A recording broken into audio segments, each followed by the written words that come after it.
மாட்டினவர் தான் தூண்டி. இந்த ஒரு தூண்டி தான் போடுறோம் நம்ம. பார்ப்போம்.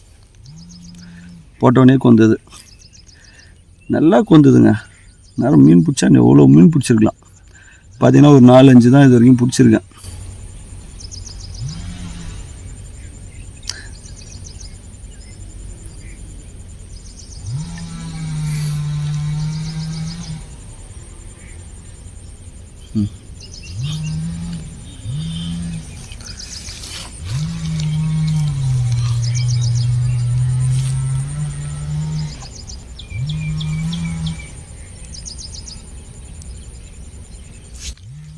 நல்லா கொந்தது.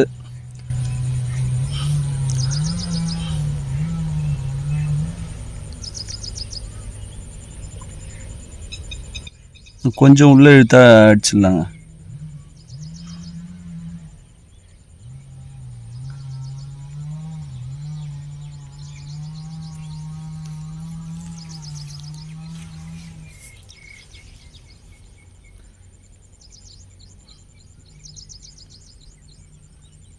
நம்மளுக்கு வீடியோ எடுக்க ஆள் இல்லைன்றதுனால நம்ம ஒரு ஆளாக எடுக்கிறதுனால வீடியோவும் ஃபோக்கஸ் பண்ண வேண்டியதாக இருக்குது. ஃபோனும் தண்ணியில் விழாமல் பார்த்துக்க வேண்டியதாக இருக்குது. புழு கோக்க வேண்டியதாக இருக்குது. தூண்டியும் போட வேண்டியதாக இருக்குது. அது மீன் கடிச்சாலும் எடுத்து பையில் போடணும். எல்லாமே ஒரே நேரத்தில் பண்ணுறது ரொம்ப சிரமமாக இருக்குது. அதுக்கு நடுவில் இந்த தூண்டி வேறு மாட்டிச்சு.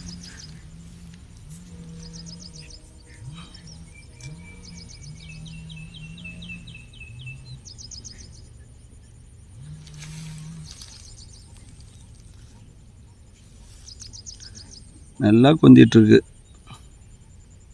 பார்ப்போம் என்ன கிடைக்குதுன்ட்டு. நல்லா புழுவெல்லாம் சாப்பிட்டு போயிடுதுங்க. என்ன மாட்சின்னு தெரிலங்க. மீன் தாங்க. மீன் கெண்டை கெண்டை பார்த்தீங்கன்னா தெரியும். கெண்டை தூண்டி உடைய போகுது. கெண்டை பார்த்தீங்கன்னா தெரியும். கெண்டை மாட்டியிருக்கு. எப்படியா தங்குசை பிடிக்கணும். அது டயர்டாகிற வரைக்கும் நம்ம என்ன பண்ணணும் பார்க்கணும். கெண்டை மாட்டியிருக்கு. விடவே கூடாது. லூஸ் விட்டிங்கன்னா மீன் போயிடும். பார்த்தீங்கன்னா தெரியும். பார்த்தீங்கன்னா தெரியும். எதிர்த்து பாருங்க. விடக்கூடாது. கொஞ்சோடு நீங்கள் லூஸ் விட்டிங்கன்னா முடிஞ்சிச்சு. அப்படியே பிடிக்கணும். கெண்டை மாட்டிகிட்ருக்கு. நம்ம தூண்டி பார்த்தீங்கன்னா தெரியும் எந்த அளவுக்கு வலியுதுன்னு பாருங்கள். இது வேறு அதை விட வெயிட்டானது வேறு. தூண்டி உடைய போகுது வேறு தூண்டி. அது அப்படியே டயர்டாகணும். அது வரைக்கும் வெயிட் பண்ணுங்கள். இது பண்ணக்கூடாது. தூண்டி அப்படியே பார்த்தீங்கன்னா தெரியும். அது எவ்வளோ நேரம் ஃபைட் பண்ணிட்டேங்க. நீங்கள் எதுவும் பண்ண தூண்டி இப்படியே பிடிச்சின்னு இருக்கணும். ஏன் அப்படின்னா நம்மளுது அது வெயிட்டான கெண்டை அது. அதனால் இப்படியே பிடிச்சிட்டுங்க. அவர் ஃபைட் பண்ணுற வரைக்கும் ஃபைட் பண்ணிட்டோம். கிட்ட வருவார். கிட்ட வந்த பிறகு தான் நம்ம இருக்கணும். அவர் டயர்டாகிற வரைக்கும் நம்ம வெயிட் பண்ணுங்க. வெயிட் பண்ணல அப்படின்னா நம்ம மீனை விட்டுருவோம். அவர் டயர்டாகி அவராக வரணும். இது மிஸ் ஆகவும் வாய்ப்பு இருக்குது. ஏன்னா நம்ம தூண்டியை கொஞ்சம் ஃப்ரீ லூஸ் பண்ணோம் அப்படின்னா மீனை விட்டுருவோம்.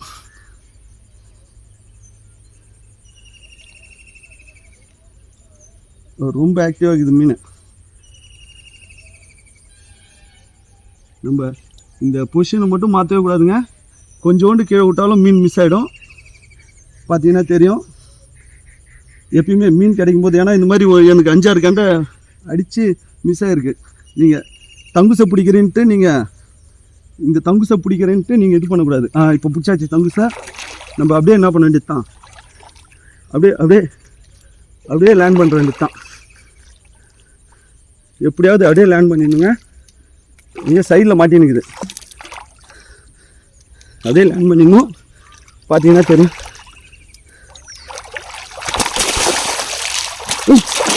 பாருங்க, முடிச்சிட்டேன்.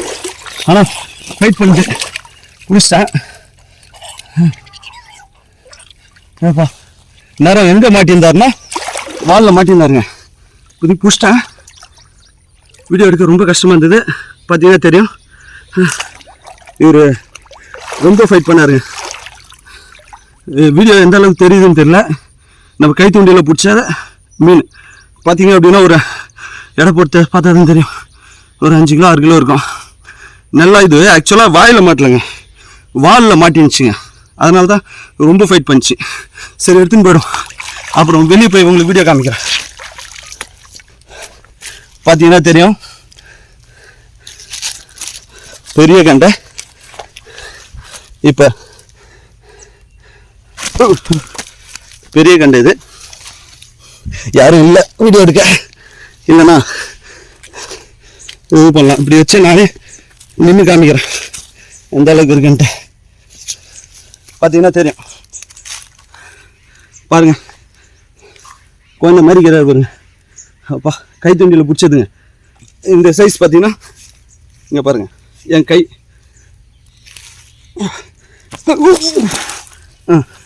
இந்த அளவுக்கு சைஸ் நம்ம பிடிச்சிருக்கோம்.